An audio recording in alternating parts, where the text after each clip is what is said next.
Okay, the last little bit about savings plan is total and annual returns. Now, this is important because everything we've dealt with so far is assuming a constant interest rate. Interest rates change constantly. Um, they will vary over time for most savings funds. We can still describe the change in both total and annual terms.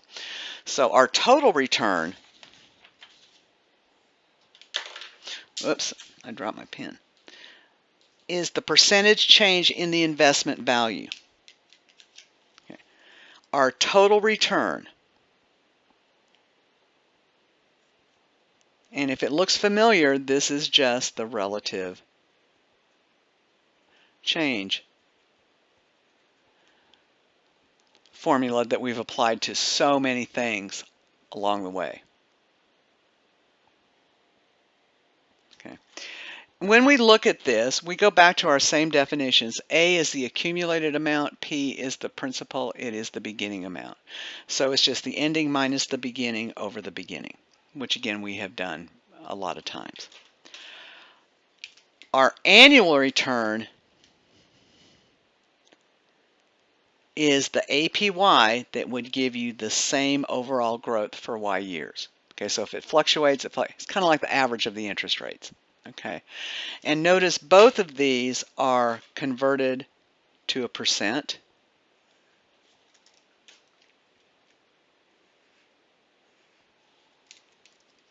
Okay, so let's just do one of each. Okay, you pay $8,000 for a municipal bond. When it matures after 20 years, you receive $12,500. Find the total and annual returns. Okay, well, we need an A and a P. So A and P. A is our ending amount, so it's going to be 12,500. P is the beginning amount, so it is 8,000. So now we just plug it into our formula. So the total return is equal to A minus P over P, which gives us 12,500 minus 8,000 divided by 8,000. Now, one of the things that we ran across in class last night that we may have forgotten about is we need to put this in parentheses in our calculator. We need to either do this and hit enter and then divide or somehow group those together. And when we do that, we get 0.5625, which is 56.25%.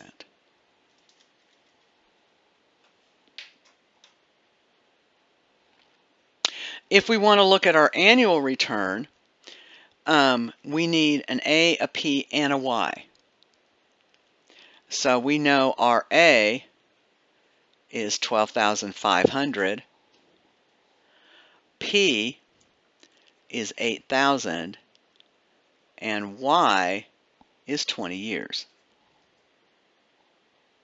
Now this one you'll probably want to do in your calculator.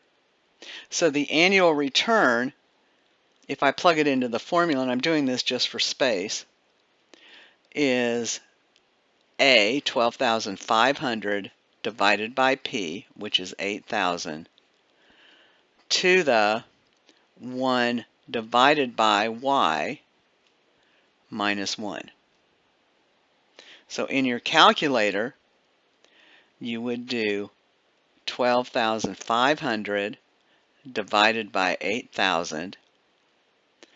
You put this in parentheses because you're taking the whole thing to the 1 divided by 20 minus 1. And this becomes 0.022565, which as a percent is 2.26%.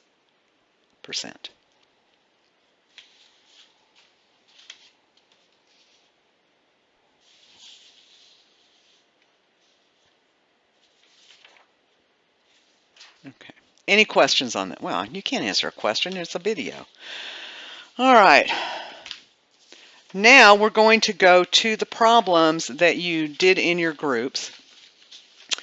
And as we do this, before I wanted to talk to you just a minute about your formula chart.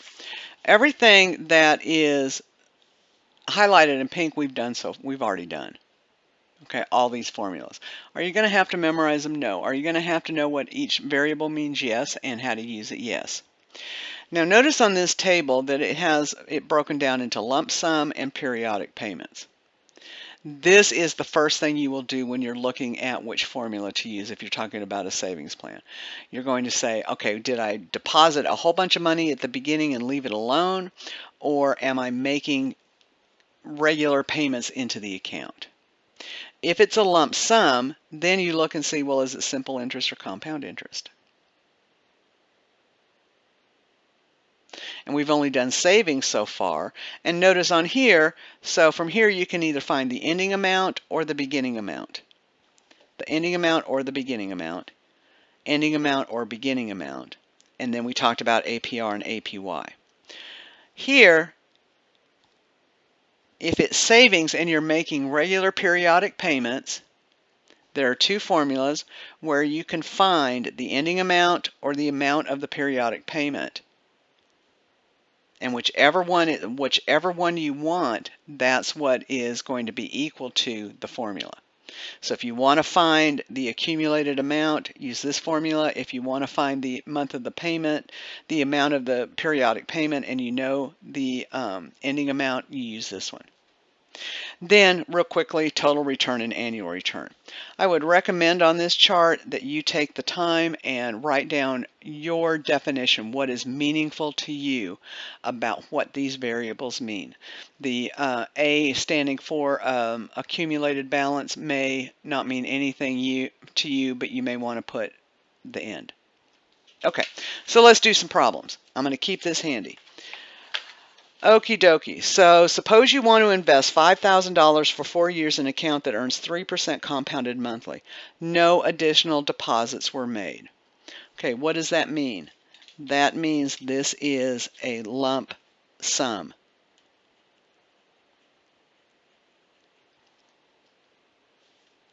Since it is compounded monthly, that means it is a lump sum compound interest.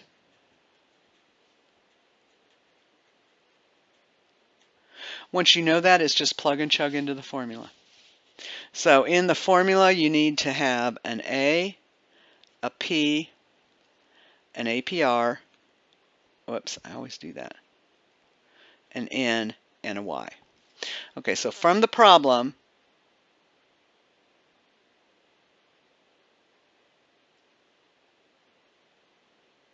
how much money will be in the account after 4 years, that's what we want to know.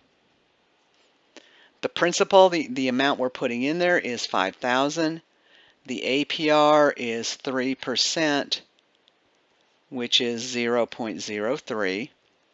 Compounded monthly means N is 12 and 4 years.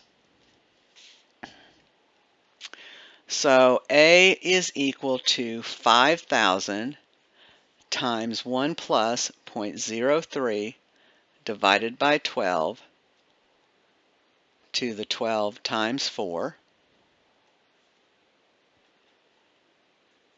which gives you $5,636.64. In your calculator, it would be 5,000 times 1 plus 0.03 divided by 12 to the 12 times 4.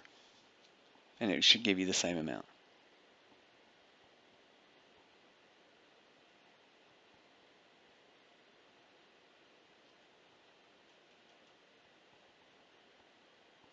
Okay, now the APY, there are two formulas for this, and I'm just going to use the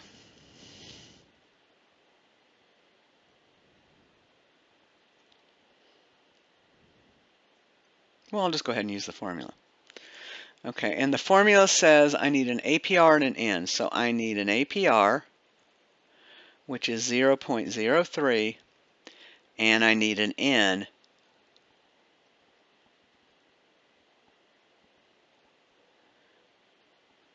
which is 12. Okay. So the APY is going to be equal to 1 plus the APR divided by 12 to the 12th minus 1, which gives me 3.18%.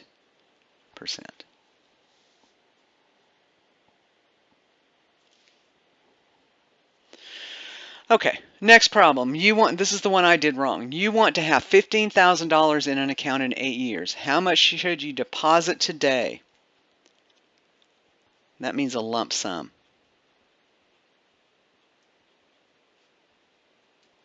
In an account that pays 2.25% compounded quarterly, so this is compounded. Okay.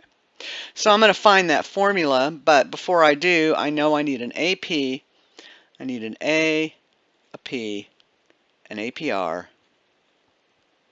an N, and a Y. Okay.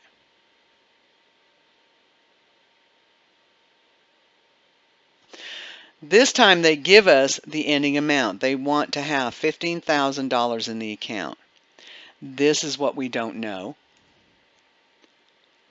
The APR is 2.25%, which is 0.0225.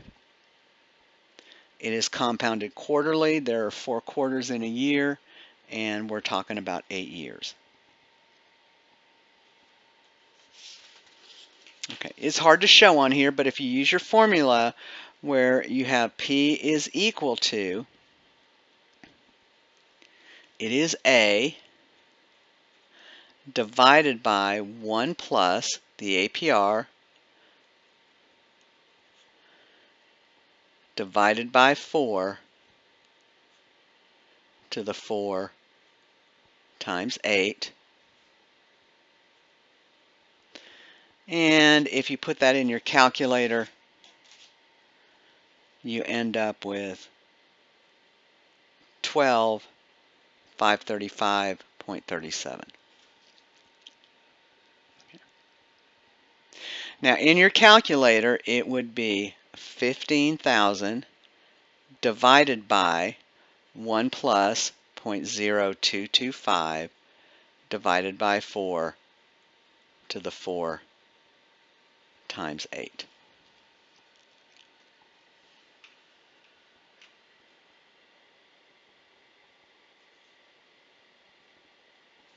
Okay. All right, the next one, find the APY for an account with 4.125% compounded weekly. Write as a percent rounded to 2 decimal places. Okay, so the APY, of course, we need an APR,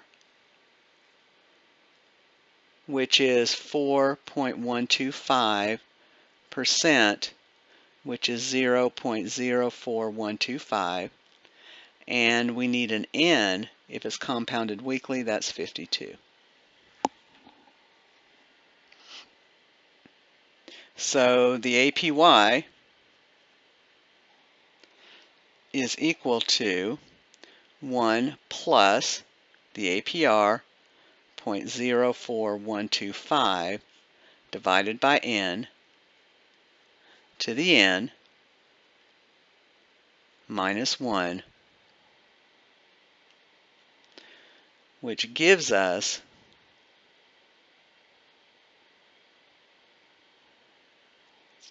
0.042096. If I move this, this becomes 4.21%.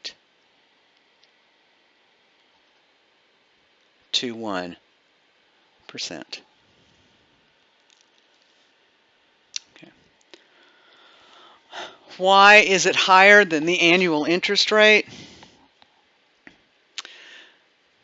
The compounding is more than once each year. Okay. And that causes a greater yield. Okie dokie. Let's see what our next one is. You want to give an educational fun gift to a friend who is having a baby. That's very nice of you.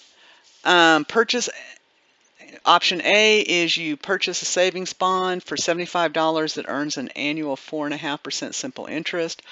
Option B is $75 in an account that earns an APR of 4.5% compounded quarterly.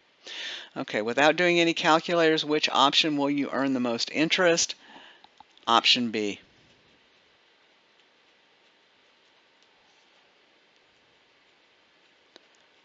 Compounding earns more than simple interest.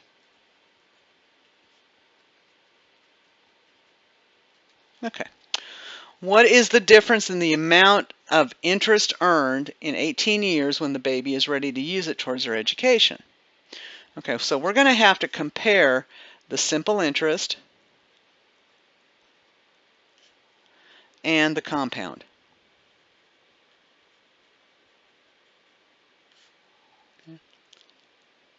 And we're going to have to find the difference in the amount of interest earned in 18 years.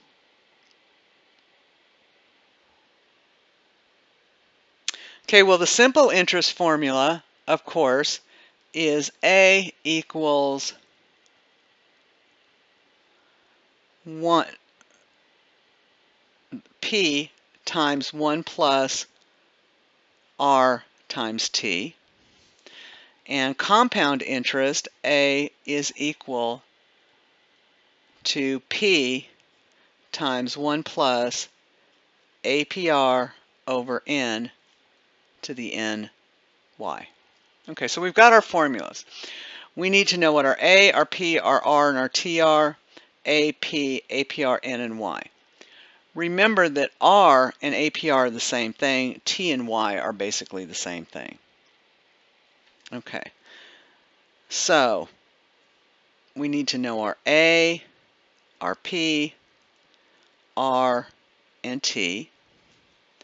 A is what we want to know. We know we're putting in $75. The rate is 0.045 and the T is 18. So our A is going to be 75 times 1 plus 0.045 times 18, which gives us $135.75.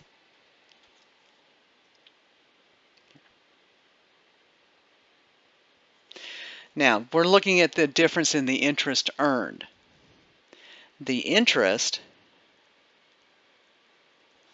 is our total minus the principal, which is $135.75 minus 75, which is $60.75. So that's how much interest we earned. For our compound interest formula, A is what we're looking for, P is still 75, APR is 0.045, N, let's see, it's compounded quarterly, which is 4, and our Y is 18. So A equals 75 times 1 plus 0.045 over 4 to the 4 times 18, which gives us 92.83. So to calculate the interest, same thing, we're going to take the total.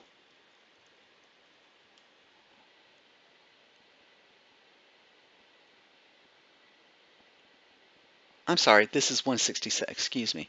I jumped the gun. 167.83.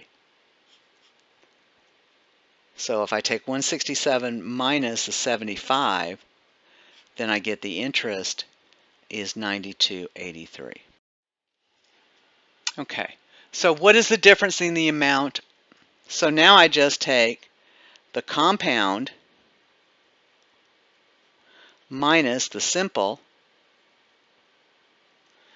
which gives me 92.83 minus 60.75. So it's not much,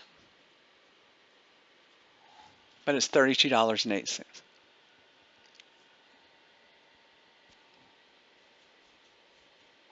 Okay. Determine for each option the percentage of the ending balance that is interest. Okay, so that's just going to be the amount of interest divided by the total. So for the simple, it will be 60.75 divided by 135.75, which gives us 44.75%. For the compound, that's going to be 92.83, the interest divided by the total amount, and that is 55.31%.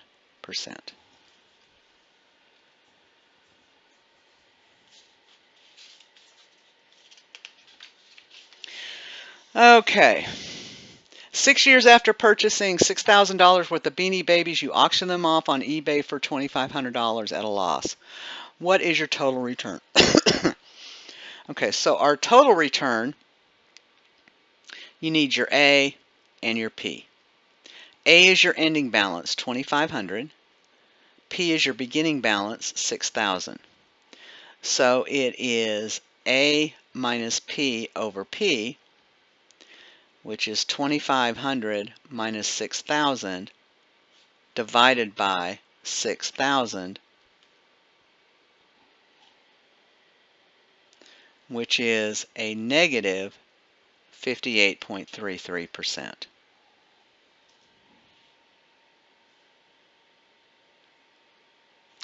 Your annual return, I need an A, I need a P, and I need a Y. A, of course, is 2,500, P is 6,000, and Y is 6. So this is 2,500 divided by 6,000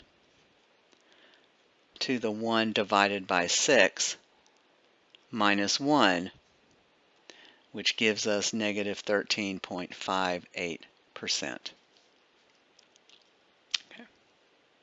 All right, now they wanted us to compare the answers to problem 3, where there was a profit. In problem 3, profit means returns are positive, and if you have a loss like you did here, the returns are negative, and that just kind of makes sense.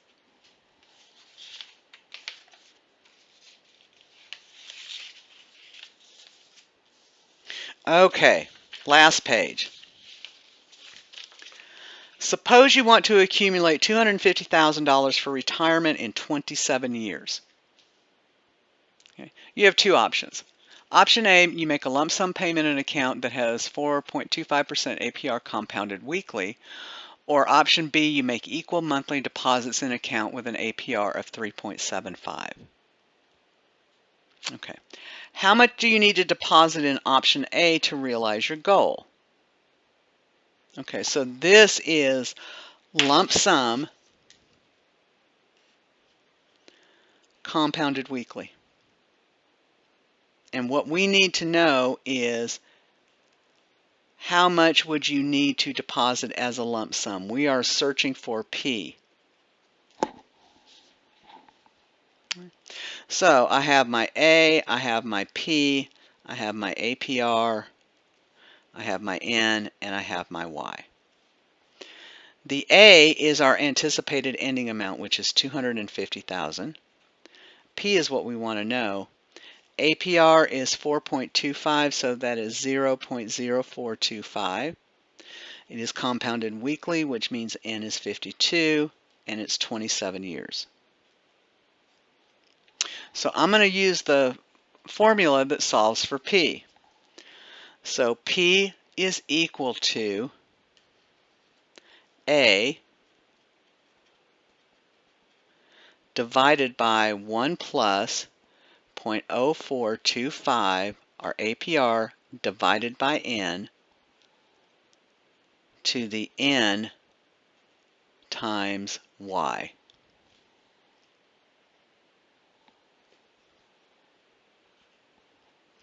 And I get that P is $79,394.54. So if I had that much money, I'd just throw it in an account and wait for 27 years and pick up the money.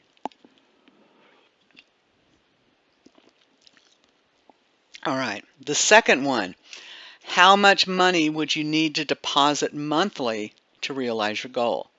So once again, we're looking for a payment. But I need to know A, payment, APR, N, and Y. Well, $250,000. Payment is what I want. The APR is now 0.0375. These are monthly deposits, which means your N is 12. And your Y is still 27. So I'm going to have to go to the formula in a periodic payment where I'm solving for payment. So my payment is equal to my A times the APR divided by N divided by 1 plus the APR divided by N to the N times Y minus 1. And when you do that, you get that your payment is going to be $446.91. Now it doesn't ask this, but here if you put in the 79,000, you know what your contribution is. Here your contribution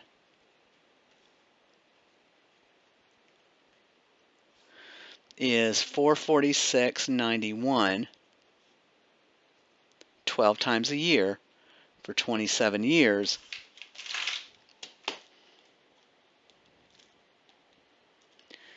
And let me get my calculator. So this is 446.91 times 12 times 27, and you would put in 144,798.84.